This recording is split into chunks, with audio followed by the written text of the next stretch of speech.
So, is my slide visual? Yes, sir. It's visible.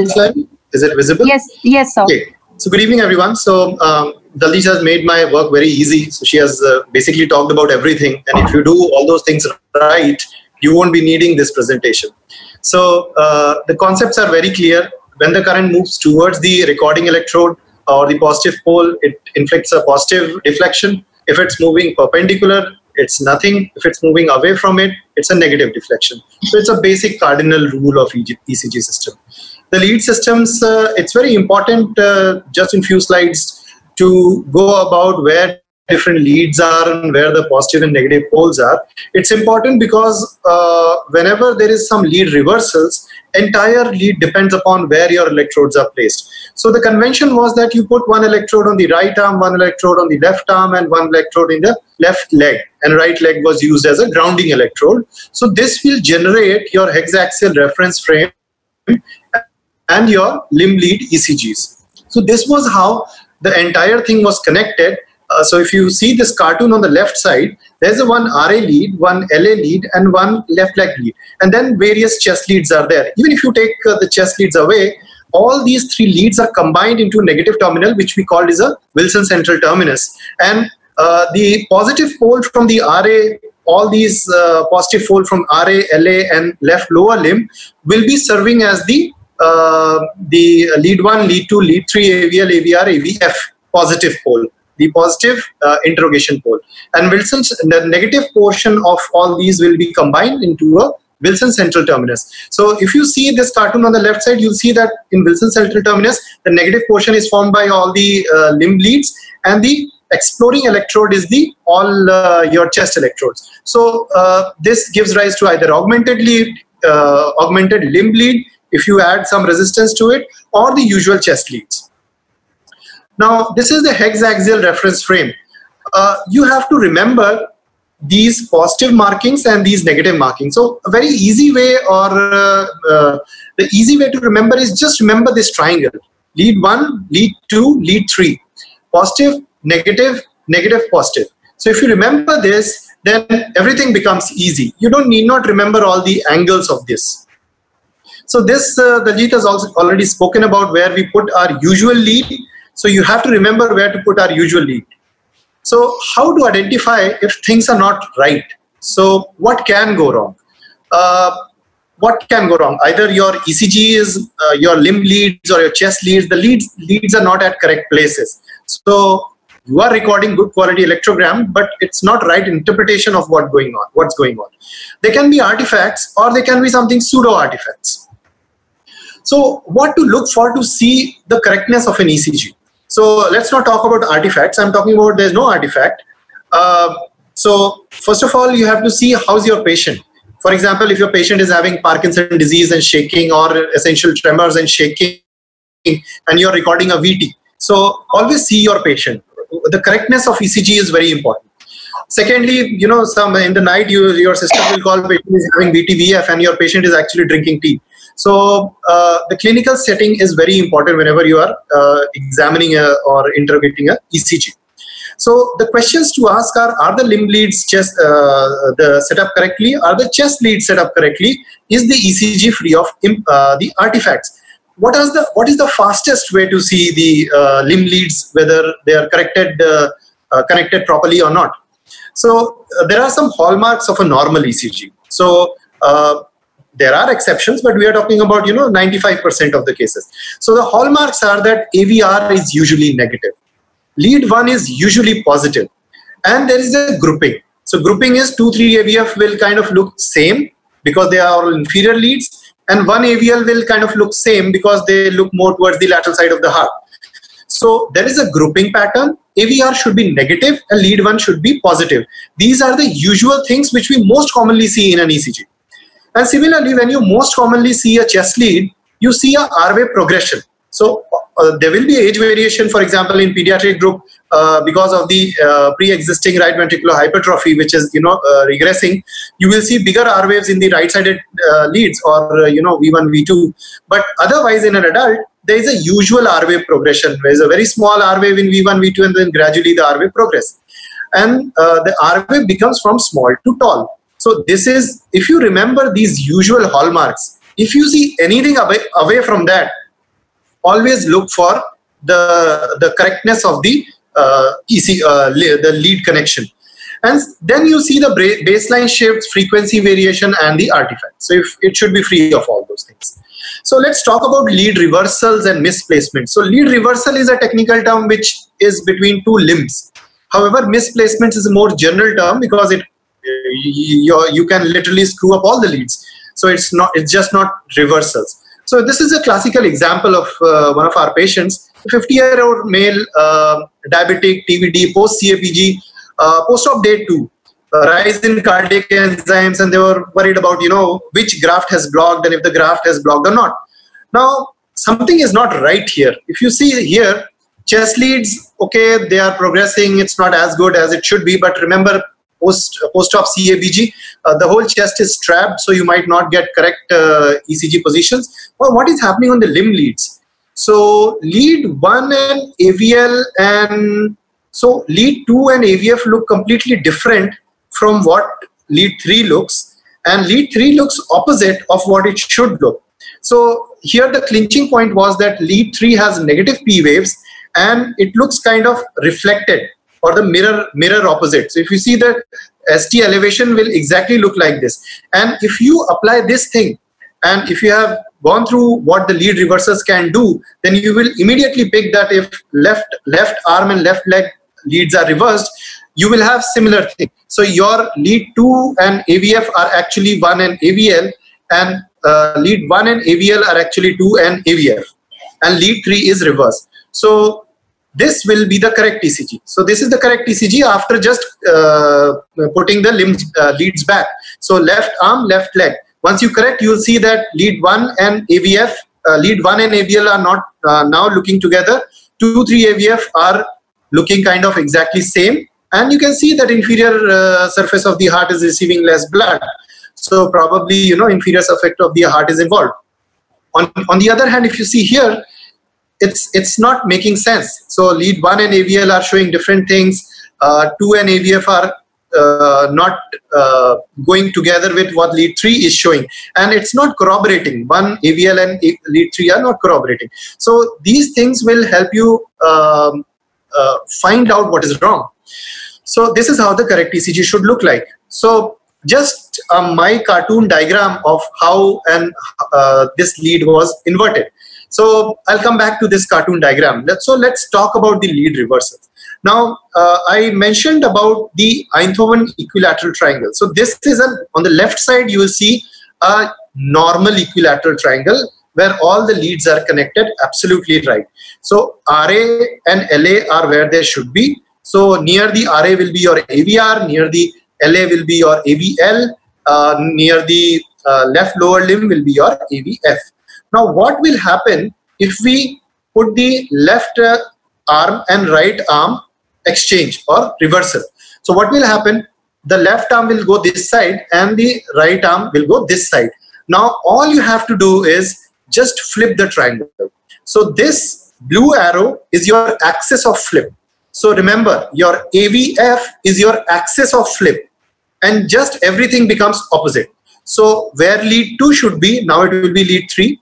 Where lead 3 should be, now it will be lead 2. And remember, you have flipped the triangle. So now lead 1 will be -1. So where your AVL should be, now it will be AVR. And where your AVR should be, now it will be AVL.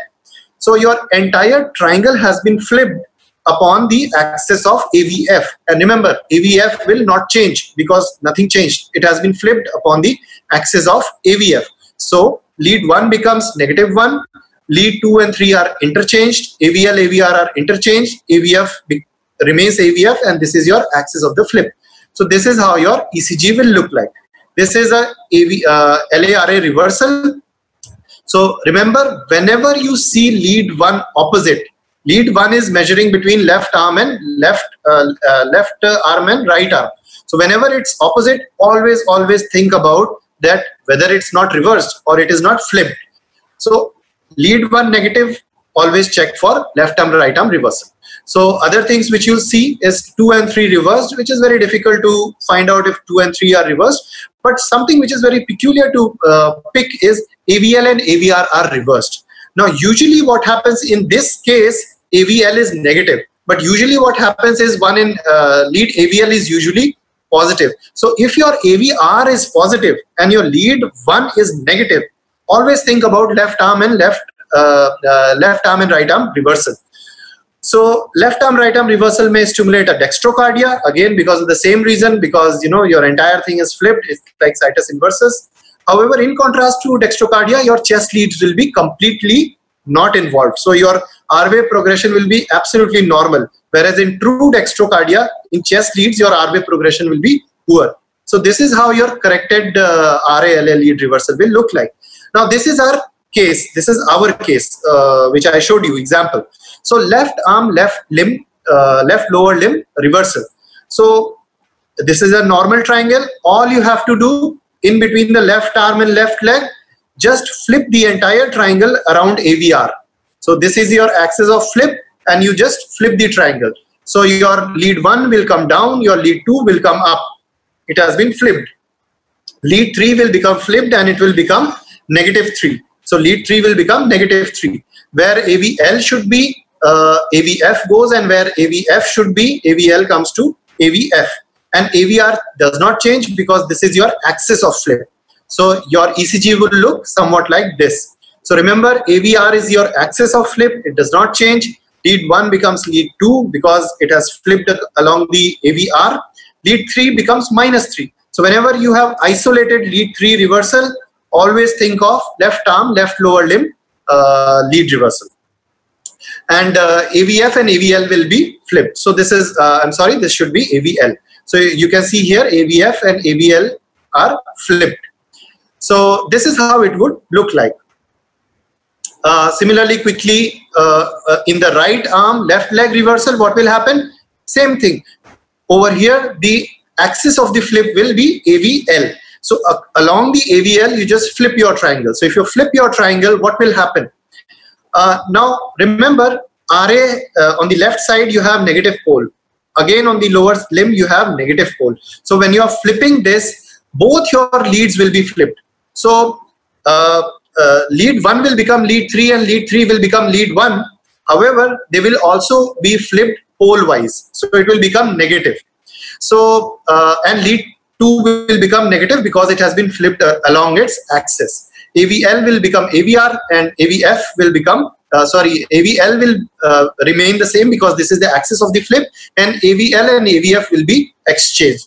So whenever you are seeing an ECG in which everything is reversed, so for example, lead 3 is reversed, lead 2 is reversed, and lead 1 is reversed. If everything is reversed, everything is negative, then always think about the negative poles are being reversed. So right arm and left lower limb is being reversed. So if this thing happens, entire ECG will be, your P waves will be negative, your QRS will be negative. Your AVL will be the only thing which remains unchanged because this is your axis of the flip. And your AVF will become, your AVR will become AVF, so it will become positive. So it will look like as if your ECG is completely opposite of what it should be. So whenever this is, always suspect right arm, left lower limb reversal. Now there are many other reversal, particularly when you reverse the right lower limb electrode. These are grounding electrode reversals. So very easy way to pick it up is whenever you find a lead which is 0, flat line, rest everything is normal, one line is flat. So whenever this thing is, that means that your grounding electrode has been connected to either of the limb, right upper limb or right lower, your left upper limb or right upper limb. And whenever that is done, your Einthoven triangle collapses. So instead of becoming a full big equilateral triangle, now it's just one upper limb and both the lower limbs, they form a very small triangle. So your triangle just collapses. So lead 3 will become 0 because, you have just taken away the lead 3. So it will become 0. Lead 2, everything will become lead 2 because lead 1 to rahi nahi hai, so everything will become lead 2. So, so very easy way to pick up is, if something becomes 0, go and check if your right lower limb electrode is reversed with some electrode. So I will not be going into detail. So lead 2 becomes 0. That means that right upper limb and right lower limb is interchanged. On the other hand, if lead 3 becomes 0, then it's the left upper limb and right lower limb is being exchanged. What if the sister has put both upper limb into the lower limb and lower limb into the upper limb? Again, the triangle collapses and you see lead 1, 0. So if the lead 1 is 0, then that means that your entire triangle is collapsed and your upper limbs are where your lower limb should be and lower limbs are where your upper limb should be. So everything is negative and lead 1 is 0. So this should be the corrected limb leads. The chest leads, Daljit has already spoken into details. So just keep in mind, as you go higher in the V1, so from the 4th intercostal space, you go to 2nd and 3rd intercostal space, your R-wave, the R-wave amplitude starts diminishing. Your P waves start diminishing in lead V2, and you see more terminal negative P waves in the lead V1. So, and also it's very good for eliciting the Brugada pattern. So V1, V2 in 2nd intercostal space, some people even go in the 1st intercostal space, but 2nd intercostal space is a good way to elicit the Brugada. What if you accidentally come down? So instead of going in the instead of going up in the 2nd or 3rd, you come down into the 5th or 6th intercostal space. Usually it's non-discernible.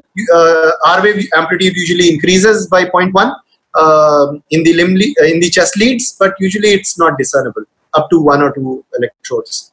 V1, V6 mismatch. I mean, your V1 will look like V6 and V6 will look like V1. So let's talk about artifacts.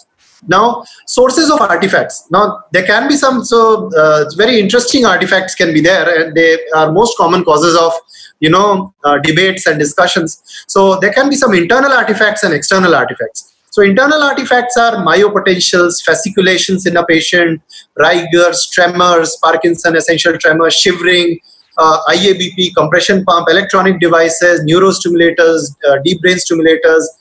So there are various kinds of things which are inside the patient's body, or some things can be outside the patient body. For example, you have fixed the extensions, lights, electrical devices, defib machine, warmers, pumps, the bear hugger pump or the calf DVT pumps. All those things can be there. The cable and electrode malfunction. This is a very common thing. Hairy chest, insufficient gel, insufficient contact, inappropriate filter settings, loose connection, accumulation of static energy, all these are external. So let's deal with this one by one. Now, how to navigate these things? So most important thing whenever you are seeing artifacts, any kind of artifacts, is to find out where your normal or actual ECG is. So you look for these 3 signs. You look for sinus sign, you look for spike sign, and you look for notch sign. The sinus sign is that any one of your lead might be showing just completely normal rhythm. So rest ECG is going haywire and one of the lead is showing completely normal rhythm. In fact, one of the ECGs of Dr. Daljit, in which she augmented the settings. So from normal standardization, she went up to double standardization. If you see in lead 1 and 3, there is an AC interference or the AC artifact, but lead 2 is completely normal. So if you see something like that, it's very easy to go through the artifacts. So another thing is spike sign. So if you have a VT kind of morphology going on because of coarse tremors, just look for very sharp spike.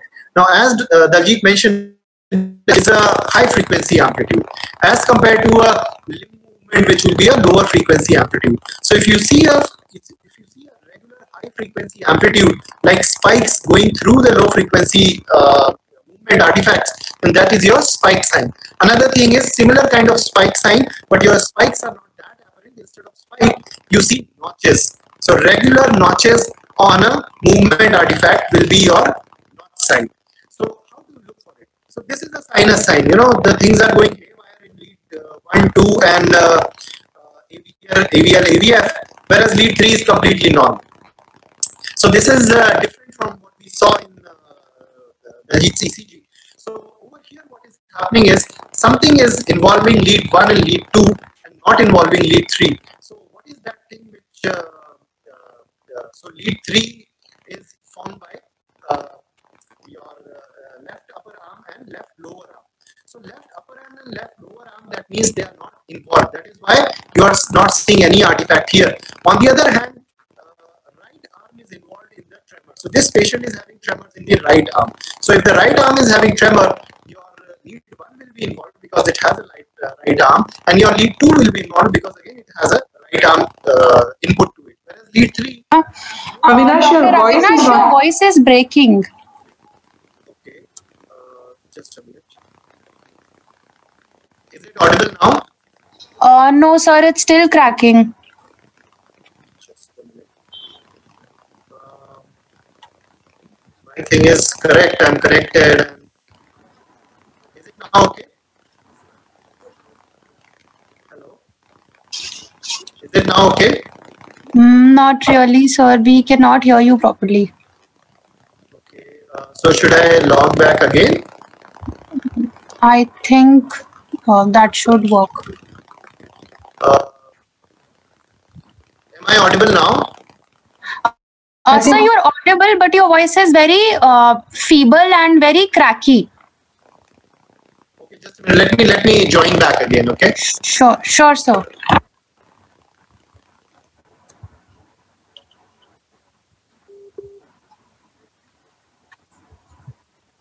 Is it audible now? Crisp and clear. Thank you.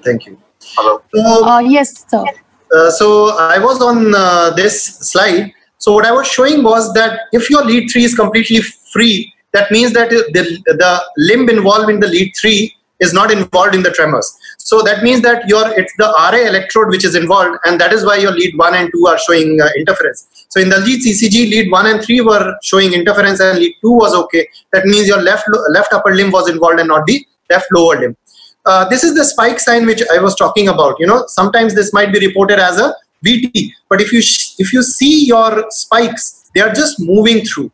So if you see here, your spikes are moving through your the tremors artifact which this patient is having. So this is a spike sign. You can also call it a notch sign because it looks kind of like a notch.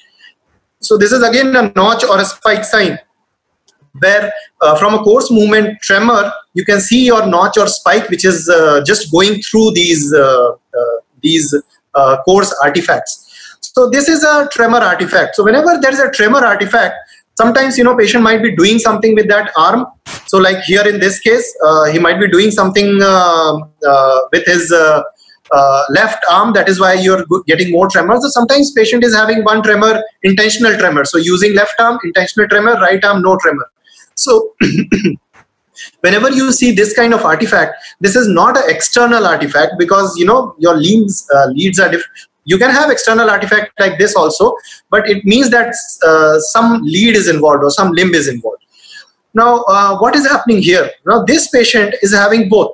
This patient is also having a tremor artifact, as well as this patient is also having a AC interference or EMI artifact. So we'll discuss those in a moment. So this is a coarse movement artifact. So everything is going okay when suddenly you see one big spike. So this is not a QRS. This is a coarse movement artifact.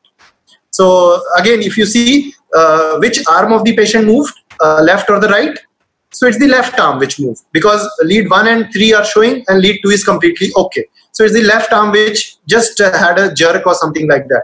So then you have to tell the patient or tell the sister. Now this is a low frequency artifact or a wandering baseline which we call. So whenever you see this, it means that it's more likely a respiration artifact. Now sometimes when you're if your patient is getting too many artifacts like this, your connections are not okay. So you have to go and check if the hair is not there because this can magnify the motion. So if your connection is not very tight to the skin, any motion, if some hair are there, it will be magnified. So this magnification is lost if you do a proper sandpaper abrasion of the skin or anything like that.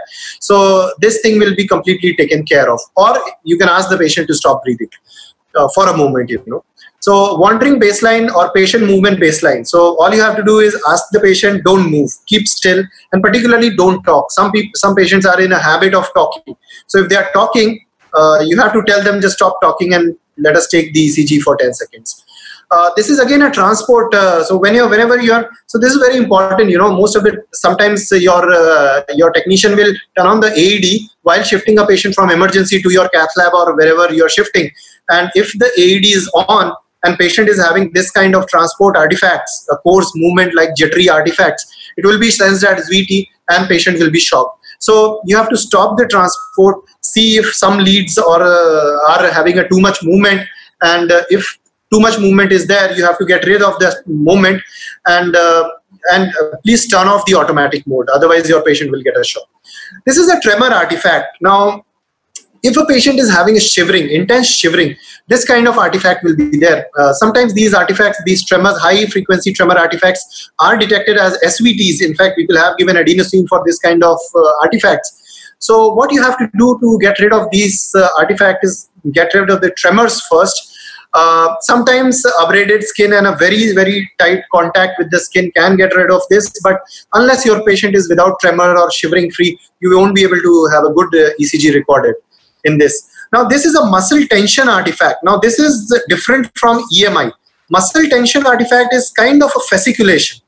Now, for example, if a patient is having seizures, or if patient is intentionally tightening his upper limb or upper arm, then that lead will notice this kind of, so this is muscle fasciculation. This is not EMI. And how can you differentiate it? That it will not be pan ECG. So EMI will affect all ECGs, mostly. But your muscle fasciculation will affect only some ECGs. So whenever you are having this kind of ECG artifact, what you can do is bring down the low pass filter. So from 150 Hertz, you bring down to 40 Hertz. When you do the 40 Hertz, your high frequency things, it behaves kind of like EMI. So your high frequency signals are filtered out. But more importantly, you just ask the patient to relax and no posturing, not taking ECGs during seizures. Again, this is a muscle fasciculation, muscle tension artifact. So once the patient is completely relaxed, this artifact will go away. This is an intermittent lead artifact. This is very common. So what happens is some lead is sometime connecting and sometime not connecting.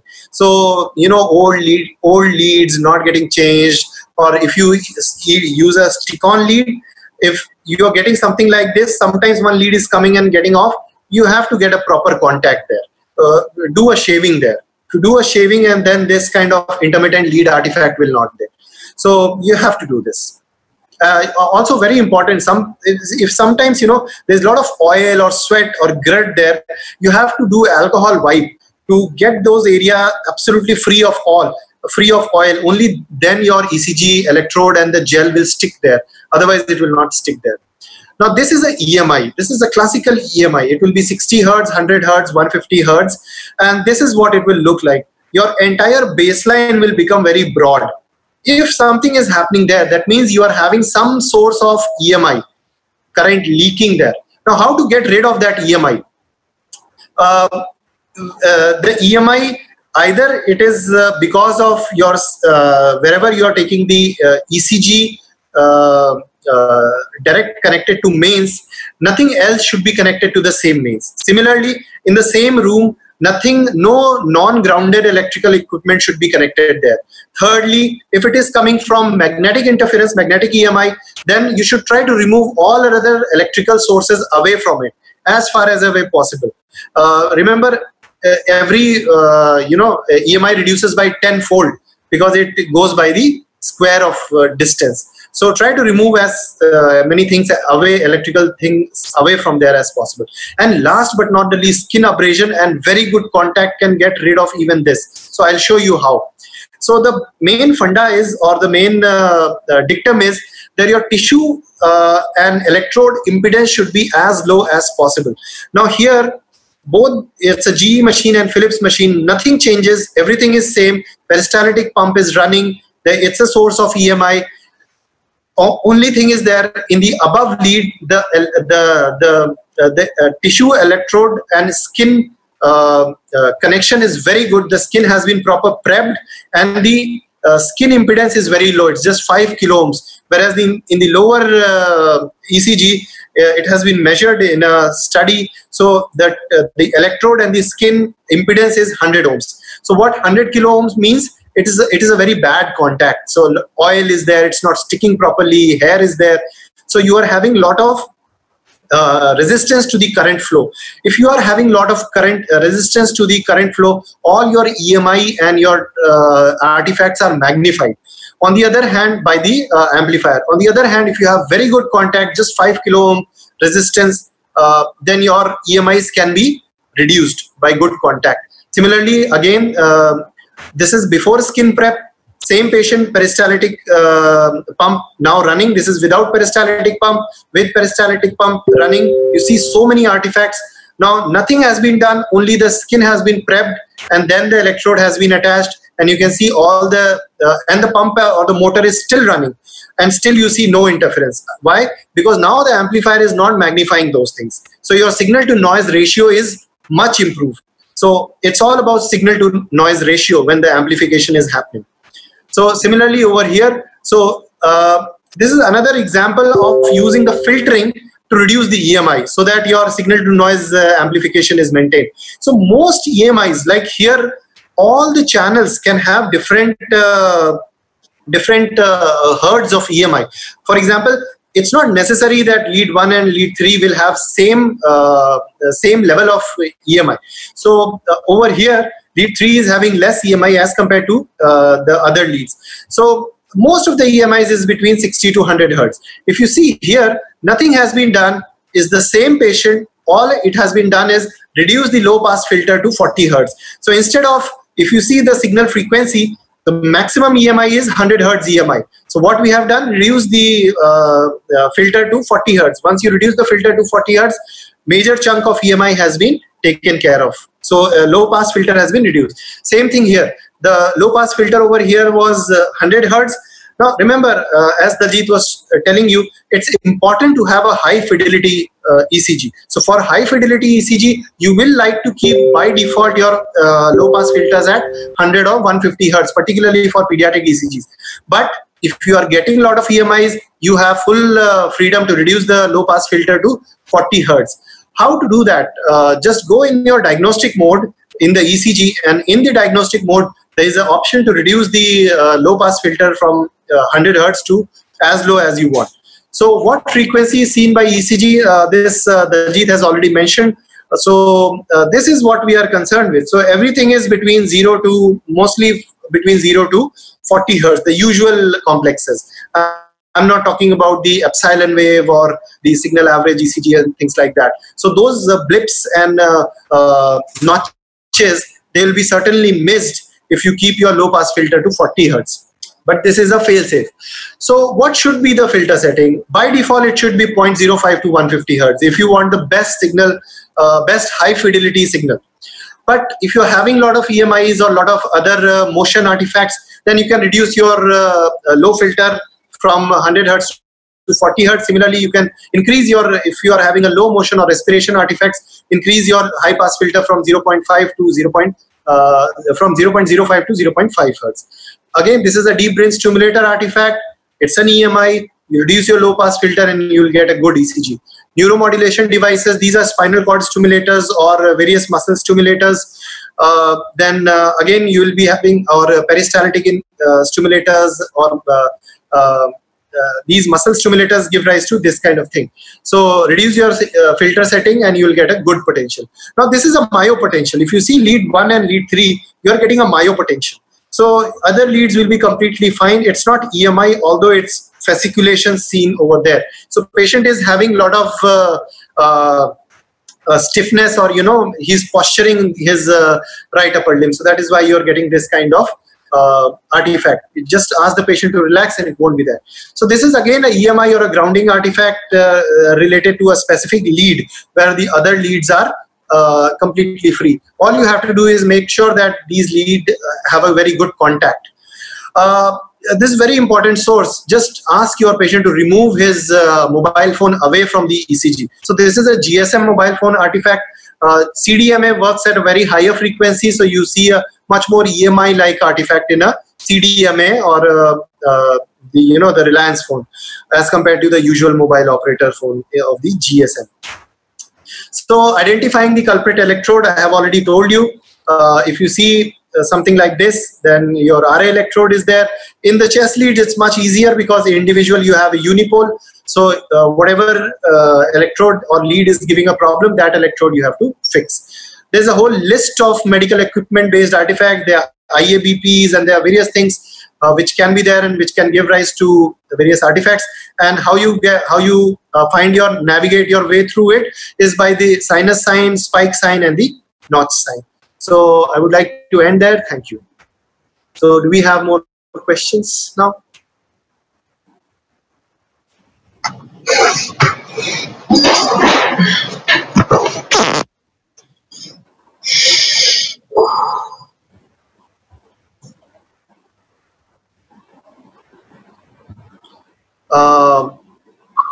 Is anyone there?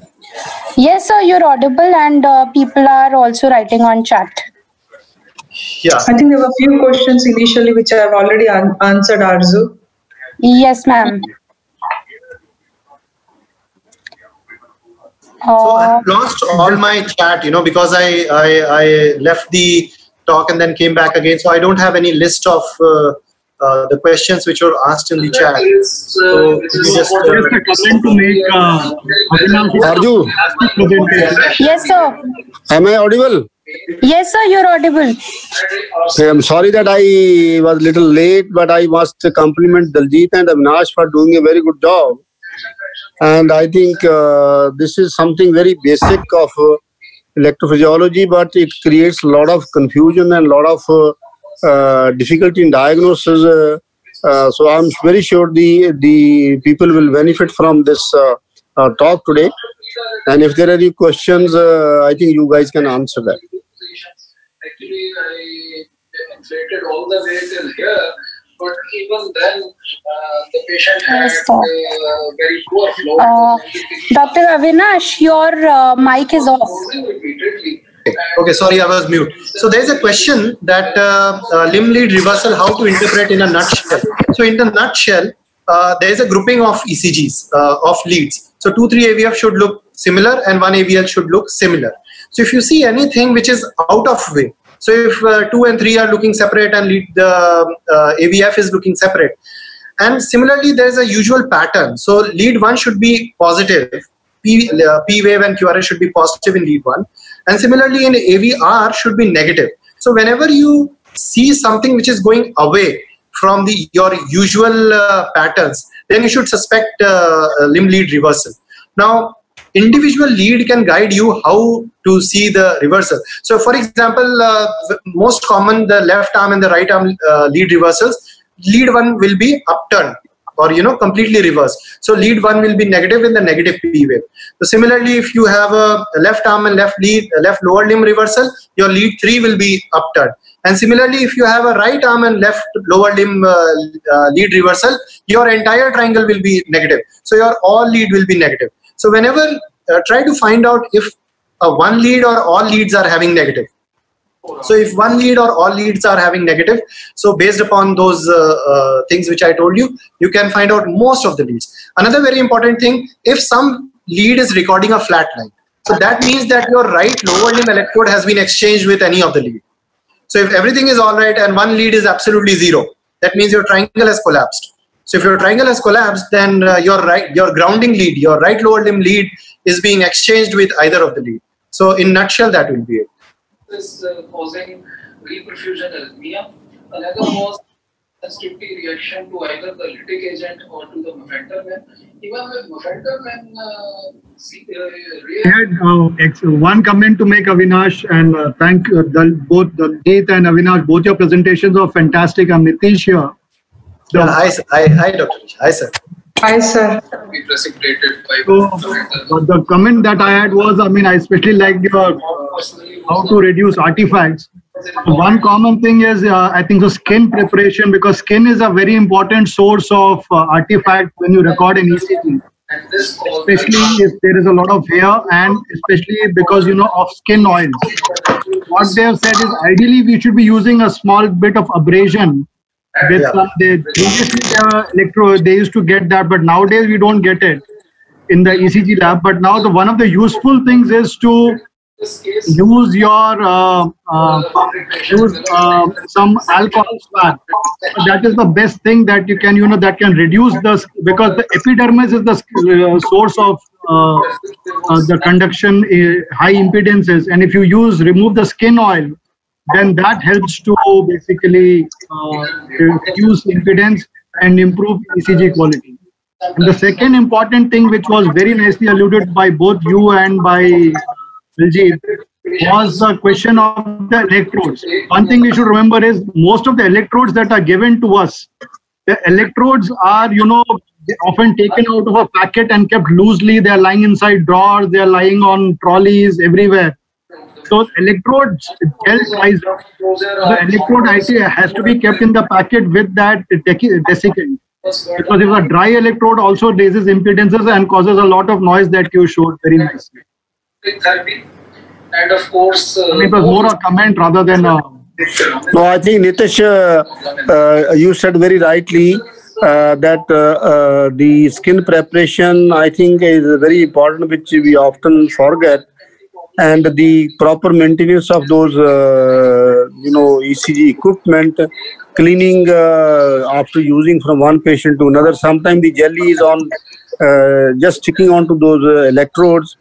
That decreases the quality of the ECG. See, one thing we have to remember, in my opinion, ECG is the most cost-effective investigation in cardiology. So a proper ECG can give you a lot of information, and a ECG with the technical faults can even lead to you very, very wrong impressions. So I think that way this talk was very, very important. In fact, I learned many new things, and I'm sure that people have gained from this. And I want to thank Nitish for moderating this session, and Diljit and Avinash for doing a good job. Thank you. Thank you, sir. Thank you. So we are done practically. Because of expeditious testing. Yes, sir. I think we are done. We have like 2 more questions in the Q&A section. If we have 5 minutes. Okay, I think you can answer those. No problem. Sure. So there is a question which says that, ma'am, it's for you. How does Fontaine lead system work? That's why I think I've answered that. So your precordial leads are usually unipolar leads. Here on the precordial leads, you are checking the bipolar leads. That's why I put the picture of the heart. So you are checking your lead, your RA, LA, and the left lower lead. You have brought everything on the precordial, and all 3 leads now in a bipolar way is on the RV only, because your ARVD involves the RV. So you're recording a bipolar leads on the surface of the RV to bring out, because now this denotes the activation or depolarization, repolarization within the RV. That's why you're able to appreciate this abnormal epsilon waves in a better waves than the regular precordial unipolar leads in patients with ARVD. Also don't have, except perhaps Dr. Claire. So I think I'm clear. The option is to choose IABP or not to choose, because studies don't say. I think, ma'am, there is another question. If in limb leads voltage is less than one of the leads, what's the interpretation? Comes in very useful, especially if you put it well in time. So if I think I'll take this question. So if the limb lead voltage is absolutely 0 in one lead, that means that you are having some kind of reversal from the right lower limb. If it is 0. On the other hand, if the rest of all the things are normal and just the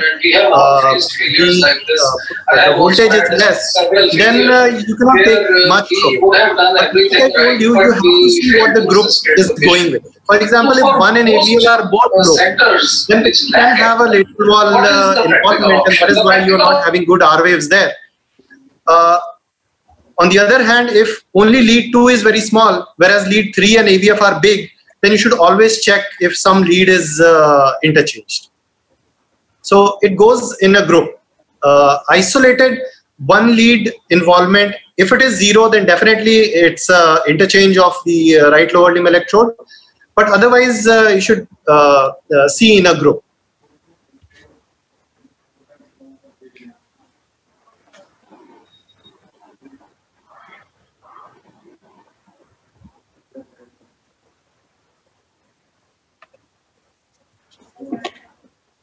Sure. Thank you, sir. I think that should answer the query.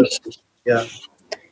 So, sir, we have already created the Telegram group and I have posted the link on chat as well. I think we can take the rest of the questions there if it is okay with you. Sure. Yeah, sure. Yeah. Thanks a lot. Thanks a lot. Thank you, thank you, Avinash. Thank you. Thank you, ma'am. Thank you. Bye. Thank you, sir. Thank you so much. Thank you, Dr. Claire and Dr. Naik, for joining. Dev, do you have some comments to make here?